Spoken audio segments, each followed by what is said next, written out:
देखो भाई, electrochemical cell है ना, वो क्या करता है उसकी बात करें अपन।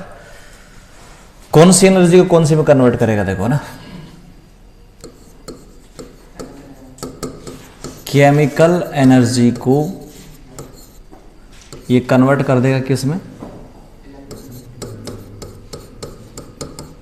इलेक्ट्रिकल एनर्जी में। ठीक है, पहली बात, केमिकल एनर्जी को केमिकल को इलेक्ट्रिकल में कन्वर्ट कर देगा। ठीक है, और थोड़ी सी बात क्या करें इसकी,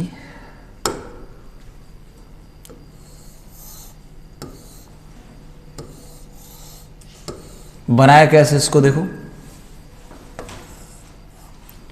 ये कॉपर की रोड है, सॉरी जिंक की रोड है, और इधर ये कॉपर की रोड है भैया। दोनों को एक वायर से कनेक्ट कर दिया।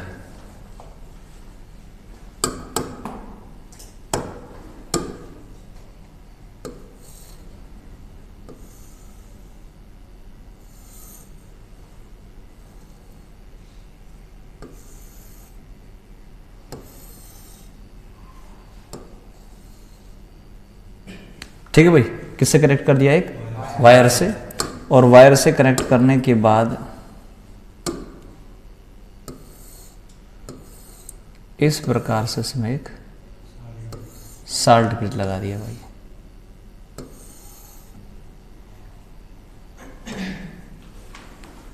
ठीक है, ये आपका बन गया सेल।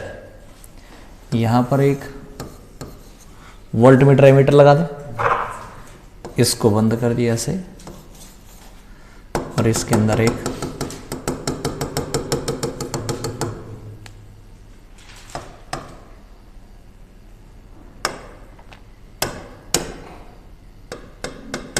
जिंक को किस में डूबे बताओ, जिंक सल्फेट में, और कॉपर की रोड को कॉपर सल्फेट में। ठीक है भाई, ये आपका इलेक्ट्रोकेमिकल सेल बन गया भाई, इलेक्ट्रोकेमिकल सेल। इसको गैल्वेनिक सेल भी बोल देते हैं, है ना, और वोल्टेइक सेल भी बोल देते हैं।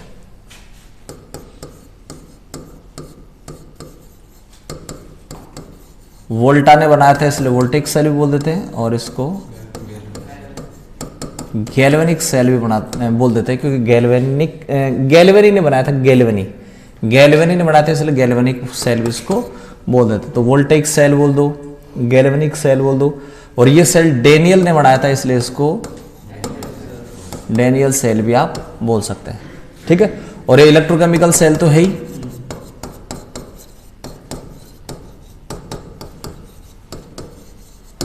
तो ये आपने डायग्राम बना दिया वोल्टेइक सेल का, गैल्वेनिक सेल का, डेनियल सेल का और इलेक्ट्रोकेमिकल सेल का। ठीक है भाई, क्या क्या बताओ इसमें, जिंक की जो रोड है ना, वो आपने रख दी किसमें, ZnSO4 में, और कॉपर की रोड किस में रख दी बताओ, कॉपर सल्फेट में। ठीक है, उसके बाद में आपने ये पढ़ा था लोन पढ़ा था ना, लेफ्ट साइड एनोड। तो बताओ एनोड कौन है यहां, जिंक, यानी एनोड यहां होता क्या है, एनोड जिस पर ऑक्सीडेशन हो, ऑक्सीडेशन आकर एनोड। यहां एनोड है कौन, जिंक कॉपर, बोलो जिंक इलेक्ट्रोड, क्योंकि CS में ऊपर कौन है, जिंक है, तो जिंक इलेक्ट्रोड क्या होगा बताओ, एनोड होगा। ECS में ऊपर है, एनोड होगा, है ना। और एनोड ऋण टर्मिनल होता है पॉजिटिव, मतलब माइनस टर्मिनल या पॉजिटिव टर्मिनल, नेगेटिव पोल है पॉजिटिव पोल, नेगेटिव पोल होता है ना, लॉन एनोड पर नेगेटिव, ठीक है, तो होता है क्या ये नेगेटिव पोल, ठीक है भाई। कैथोड की बात करें, बोलो भाई क्या होगा, रिडक्शन होगा, ठीक है कौन यहां, कॉपर इलेक्ट्रोड, क्या होगा, कैथोड होगा। कौन सा पोल होगा ये,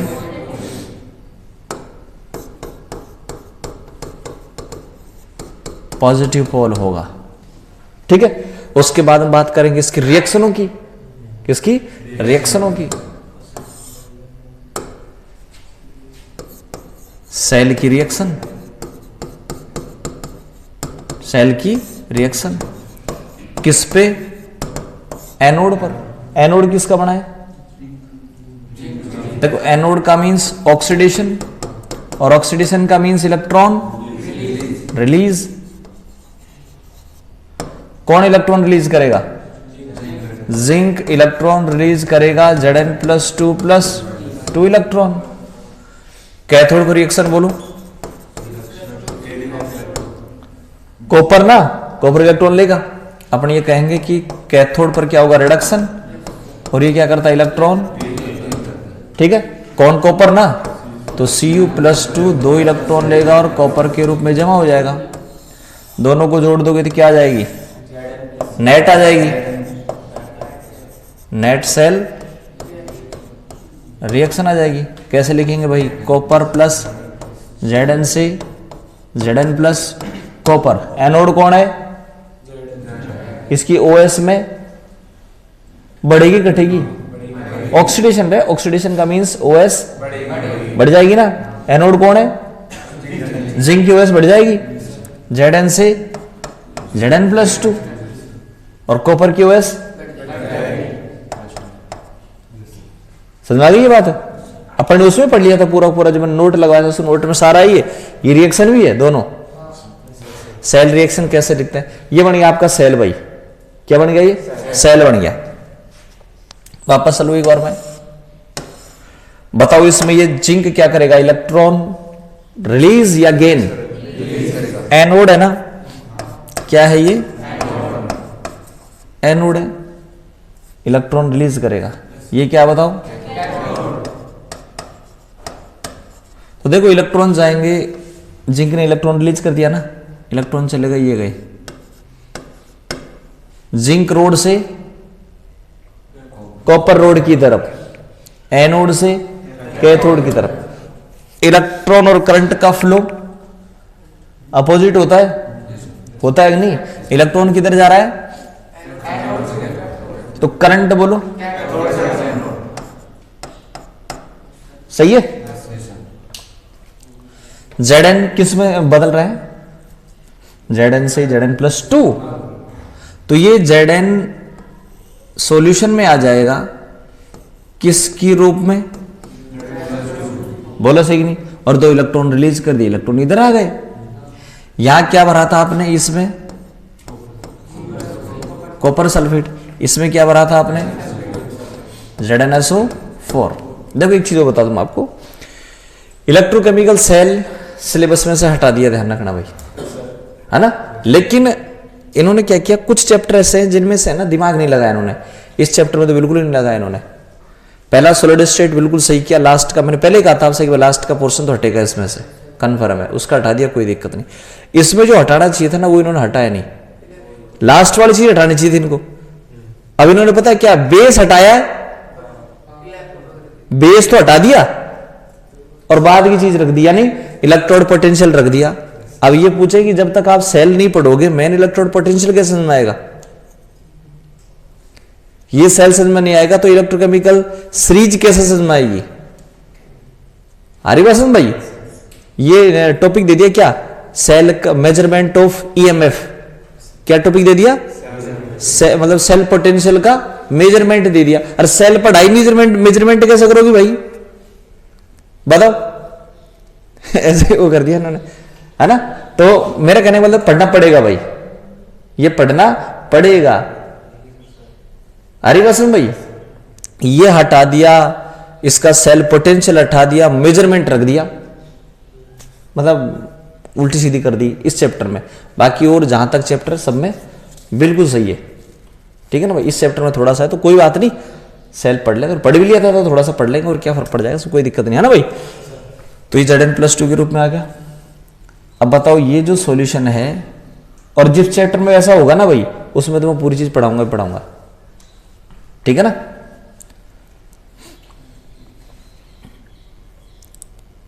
अब न्यूट्रल नहीं है ये, प्लस चार्ज इंक्रीज हो गया, प्लस चार्ज इंक्रीज हो गया, सॉल्यूशन न्यूट्रल नहीं रहा।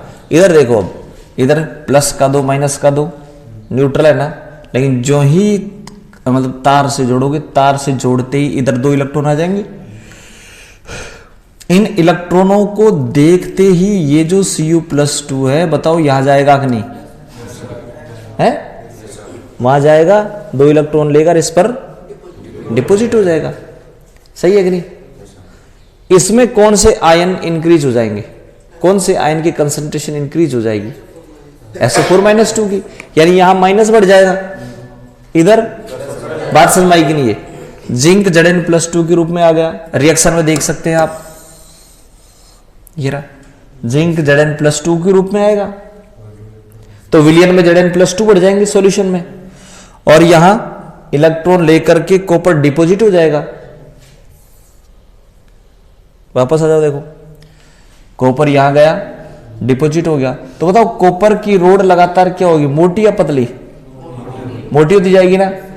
और जिंक की रोड लगातार पतली होती जाएगी, क्योंकि जिंक नीचे आता जाएगा ना, और ये यहां जाता जाएगा। सही है कि नहीं? कौन से आयन इंक्रीज हो गए?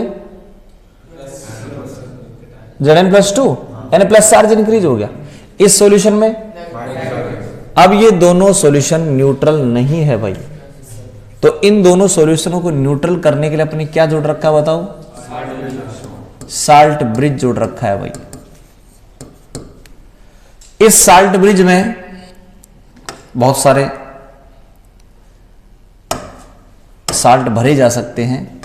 मैं सपोज इसमें KCl भर दूं, क्या भर दूं बताओ? KCl, ठीक है भाई। क्या भरा? KCl भरा आपने इसमें।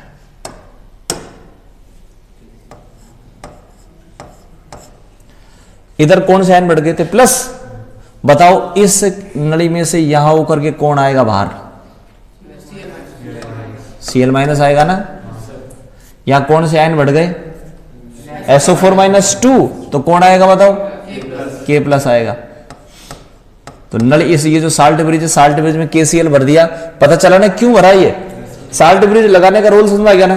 साल्ट ब्रिज लगाने का रोल यह है कि दोनों जो सॉल्यूशन है उनको उनकी जो न्यूट्रलिटी है ना उसको मेंटेन करना। साल्ट ब्रिज का यूज समझ में आ गया, न्यूट्रलिटी को मेंटेन करना। और इसके बिना सर्किट कंप्लीट भी नहीं होगा। दो इसके एप्लीकेशन हो गए साल्ट ब्रिज के, एक तो कौन सा? न्यूट्रलिटी मेंटेन करना, और दूसरा सर्किट कंप्लीट करना। बिना इसके बिना सर्किट कंप्लीट होगा ही नहीं, ठीक है। साल्ट ब्रिज का यूज समझ में आ गया भाई। इधर Zn+2 आ गए थे, इधर देखो इन दोनों में से कौन गया? गया ना, वो तो जाके डिपॉजिट हो गया। वहां कौन बच गया? रेडायन बच गया, नेगेटिव बच गया, नेगेटिव बढ़ गया ना यहाँ। तो इस न्यूट्रलिटी को मेंटेन करने के लिए K+ आ जाएगा। यहां कौन बढ़ गए थे? कौन आ गया? एक बड़ी इंपॉर्टेंट बात यह है, इस KCl में ऐसा साल्ट भरा जाता है जिनमें दोनों जो आयन है ना उनकी स्पीड सेम हो। स्पीड सेम होनी चाहिए भाई। सपोज आपने CH3COONA भर दिया, इसको नहीं भरा जा सकता। क्यों? ये तो रहा इसका नेगेटिव और ये रहा इसका पॉजिटिव। कौन बड़ा है इन दोनों में से? नेगेटिव बहुत बड़ा है। किसकी कंपैरिजन में?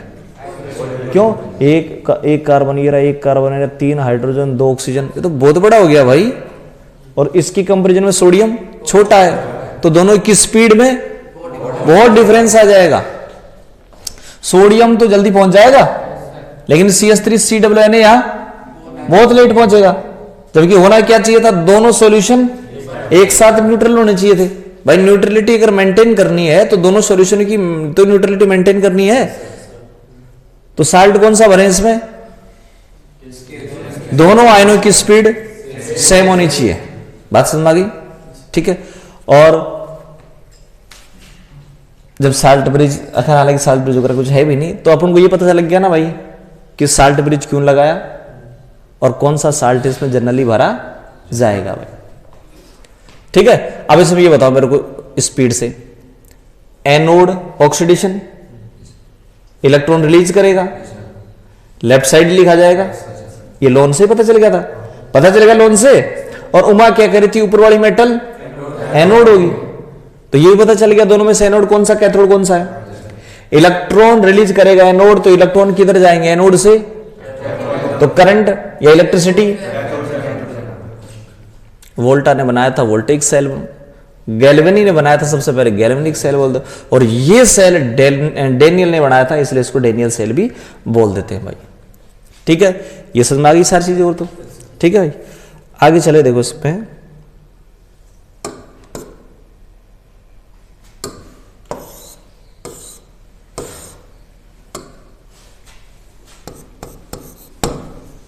ये बताओ भाई, जिंक को जिंक सल्फेट में, कॉपर को कॉपर सल्फेट में डुबोया, तार जोड़ा, करंट फ्लो, करंट फ्लो यानी अपने आप हुआ है ना सब कुछ स्पॉन्टेनियस, और स्पॉन्टेनियस होता है तो del G note equal negative. ध्यान रखना, बाहर से बैटरी लगानी पड़ी क्या, इस सेल में करंट बहने लग गया भाई, बाहर से बैटरी लगानी पड़ी क्या, नहीं लगानी पड़ी, करंट अपने आप बह रहा है, किधर है, दो बोलो, अपने आप बह रहा है ना, कोई बैटरी जोड़नी पड़ी क्या, प्रोसेस स्पॉन्टेनियस, बोलो भाई, प्रोसेस स्पॉन्टेनियस, स्पॉन्टेनियस है तो डेल जी नोट नेगेटिव होगा, समझ में आ गई बात। ये गिब्स फ्री एनर्जी से आप ये पता लगा सकते हैं कि वो प्रोसेस क्या होगी, अगर पॉजिटिव हो तो नॉन स्पॉन्टेनियस, नेगेटिव हो तो स्पॉन्टेनियस, और अगर जीरो हो तो इक्विलिब्रियम, क्या हो जाएगा, इक्विलिब्रियम हो जाएगा। बात समझ में आएगी नहीं है। एक फार्मूला ये भी है, डेल जी नोट बराबर minus n F E naught cell, बड़े अच्छे न्यूमेरिकल है इस पर। आगे इसी के लिए अगर मैं बात करूं, कौन सा सेल चल रहा है, ये डेनियल है ना, इस डेनियल का मैं ई नोट लिख देता हूं, चलो इसका ई नोट सेल अभी थोड़ी देर बाद में आपको निकालना बताऊंगा, कितना होता बताओ, 1.1 वोल्ट होता है। डेनियल सेल का सेल पोटेंशियल कितना होता है, 1.1 वोल्ट होता है, ठीक है ना भाई, कितना होता है, 1.1 वोल्ट होता है। कितने इलेक्ट्रॉन ट्रांसफर हो रहे हैं, 2, तो N की जगह तो रखूंगा मैं 2, F की जगह रखूंगा 96,500 कूलम पर मोल, और ई नोट सेल कितना रखूं, 1.1, क्या आ जाएगी मेरे पास, डेल जी नोट आ जाएगी। ई नोट सेल किस में रख रहा हूं, नेगेटिव या पॉजिटिव, ये रोक रहे, ई नोट सेल कितना है, तो नेगेटिव में एक पॉजिटिव, पॉजिटिव है, पॉजिटिव रखो, डेल जी नोट क्या आ जाएगा, नेगेटिव आ जाएगा। आ रही कसम भाई, तो ई नोट सेल कितना आएगा बताओ, पॉजिटिव आता है। इन सेलों के लिए ई नोट सेल का मान क्या आता है, पॉजिटिव आता है। आप उधर देखो एक सेल बना रखा है मैंने, वेस्टर्न स्टैंडर्ड सेल, पहली तरफ देखें, वेस्टर्न स्टैंडर्ड सेल है ये इधर उसकी रिएक्शन वगैरह है ना भाई। इसमें आप ये देखें, इसका सेल पोटेंशियल कितना है, 1.01807 वोल्ट है। नेगेटिव में है पॉजिटिव में? पॉजिटिव है ना। तो ध्यान रखना इलेक्ट्रोकेमिकल सेल जितने भी हैं उनका ई नोट सेल पॉजिटिव होता है। और अगर यहां पॉजिटिव रखोगे तो सीधी सी बात है डेल जी नोट की वैल्यू नेगेटिव आएगी। बोलो सही है कि नहीं? अब आगे जब मैं ईसीएस की एप्लीकेशन करवाऊंगा तो ईसीएस की एप्लीकेशन में मैं आपको एक चीज बोलूंगा, समझना बात को।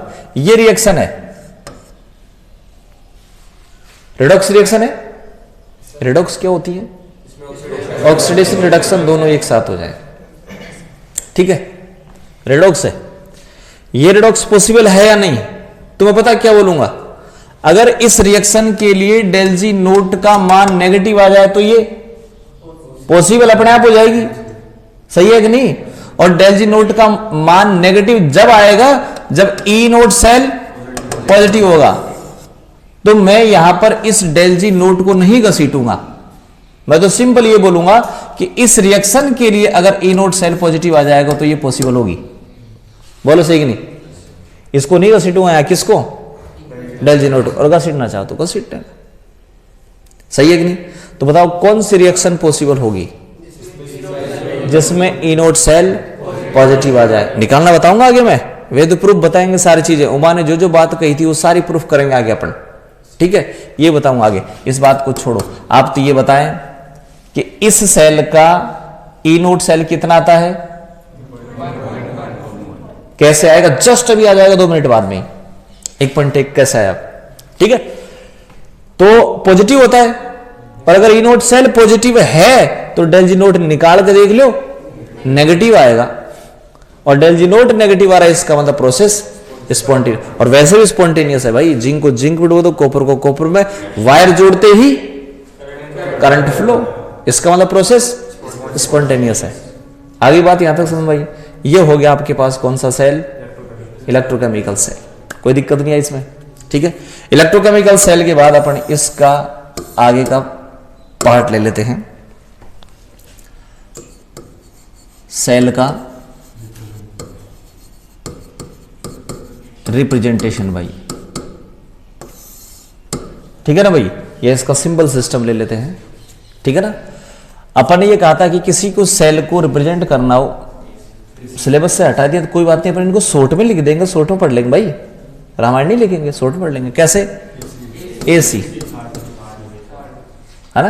तो ये दो जो खड़ी लाइन है वो किसको बताती है बताओ? साल्ट ब्रिज को, ठीक है भाई? और अगर कहीं एक खड़ी लाइन हो तो वो बताती है, ध्यान रखना, किसको? कांटेक्ट को। एक खड़ी लाइन किसको बताएगी? कांटेक्ट को। दो खड़ी लाइन साल्ट ब्रिज को। बढ़ा दू सेल अब जो ऊपर बढ़ाया जो आपने। पहले किसको लिखोगे? एनोड। एनोड कैसे बनाया आपने? एनोड कैसे बनाया? अरे किसको किस में डुबोया यार? Zn को ZnSO4 में, Zn कांटेक्ट में, ZnSO4, कोई दिक्कत नहीं आई ना? एनोड हो गया। अब क्या लगाऊं? Salt bridge. कैथोड कैसे बनाया? सही है कि नहीं? Cu को CuSO4 में, सही है? बोलो। गलत है। क्यों गलत है पता है? ये जो साल्ट ब्रिज है वो आप ध्यान से देखो, इधर तो जिंक सल्फेट में डूब रहा है, परली तरफ कॉपर सल्फेट में डूब रहा है, तो इधर गलत लिख दिया ना। ये क्या लिखना चाहिए था? समझ में आ गई बात? गलती मत कर देना है, पेपर में कभी गलती करिए आप। क्या करें बताओ? इधर कॉपर सल्फेट आएगा, फिर कॉपर आएगा, सही है ना? तो साल्ट ब्रिज इधर तो किस में डूब रहा है? इधर देखो वही है एसी। पहले किसको लिखा मैंने? फिर किसको लिखा मैंने? बीच में साल्ट ब्रिज, सही है कि नहीं? इसको मैं आयन के रूप में भी तो लिख सकता हूं। कैसे? Zn कांटेक्ट में है Zn+2 के, साल्ट ब्रिज Cu+2 Cu। बोलो समझ में आएगी नहीं? ZnSO4 का मतलब Zn+2 भाई, और CuSO4 का मतलब Cu+2। अगर कंसंट्रेशन दी हुई हो तो कंसंट्रेशन भी लिख देते हैं भाई।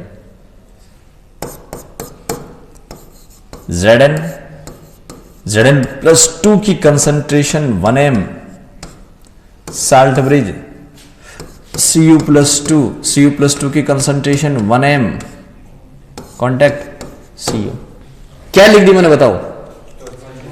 इनकी कंसंट्रेशन भी लिख दी। कई बार हो सकता है जो आप सॉल्यूशन बनाते हैं उनमें उनकी कंसंट्रेशन दी हुई हो। मैं आपसे कह दूं जिंक 2m ZnSO4 में डूबा है तो मोलरिटी कितनी बता दी मैंने? 2m ना, तो यहां लिखोगे आप 2m। कॉपर को 6m कॉपर सल्फेट में डुबोया, सेल के रिप्रेजेंटेशन में कोई दिक्कत तो बोलो। किसी भी सेल का बना सकते हो भाई, जरूरी नहीं यही। अगला एग्जांपल, सपोज आपको कहा जाए कोबाल्ट निकल का बनाओ। किसका? बताओ ECS में ऊपर कौन है?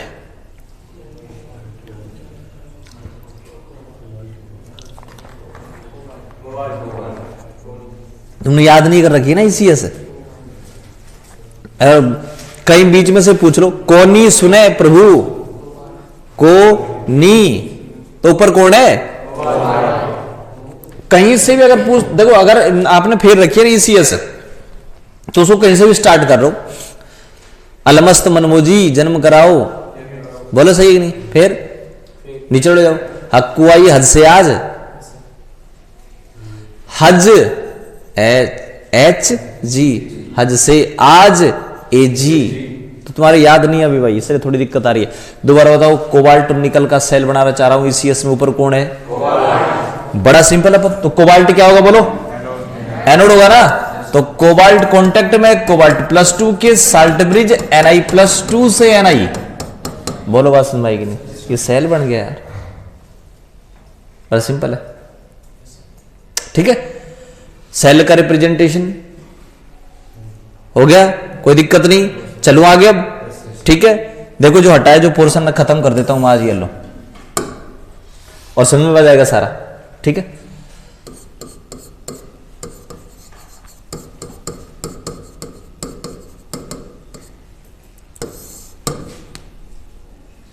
ठीक है भाई। सेल पोटेंशियल एक बार देख लेना, स्पेलिंग सही है क्या आगे पोटेंशियल की है?